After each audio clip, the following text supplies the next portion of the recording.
5, 4, 3, 2, 1, start. It is the case of the department that during course of investigation in the aforesaid ECIR summons were issued to the respondent under section 50 class 2 and 50 class 3 of the PMLA on various dates to join the investigation. However, he did not appear stop to secure his presence on an application moved by the department. Open-ended bailable warrants were issued by Mr.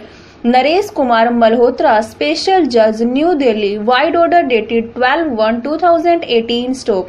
It is the case of the petitioner that on completion of investigation a complaint was filed against 11 persons including the present respondent under section 44 for the PMLA for commission of offences under section 3 upon 70 punishable under section 4 of the said act. Stop. Stanza.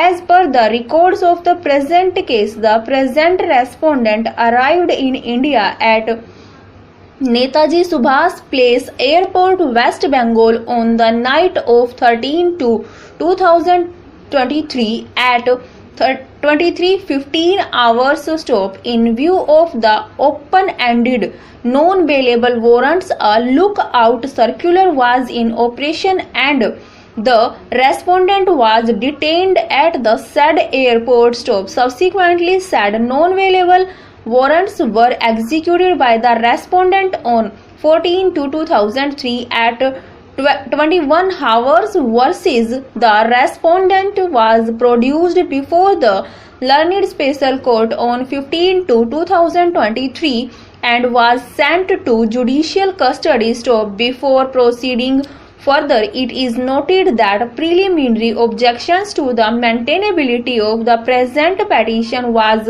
raised by learned counsel appearing on behalf of the respondent, in response to which learned special counsel made his submissions, drawing the attention of this court to various judgments demonstrating that the present petition is maintainable. Stop. Therefore, thereafter, during the course of further arguments, learned counsel for the respondent fairly submitted that he is not pressing the said preliminary objections and therefore the said issue has not been dealt with in the present judgment. Stop. Submissions on behalf of the petitioner, Directorate of Enforcement. Stop. Stanza.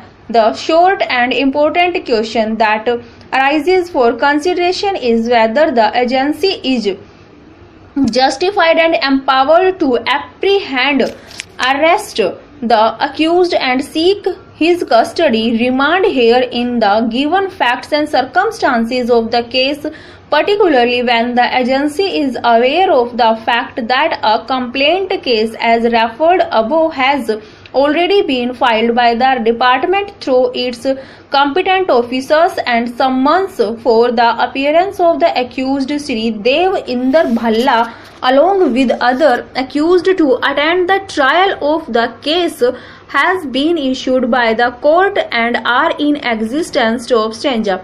So, when after carrying out the investigation, a complaint charge sheet has been filed against the accused herein, cognizance of the offences has been taken, summons have been issued pursuant to that the act of the agency in apprehending arresting the accused without permission of the court and or seeking his PC remand is totally unjustified in the given facts and circumstances of the case. Stop. In a given case, if the accused may intend to appear before the court to attend trial or the accused is present in person in the court along with his surety pursuant to the summons issued him, in that situation can the agency still arrest him merely by stating that his PC remand is required at this stage and or maybe the accused is on interim were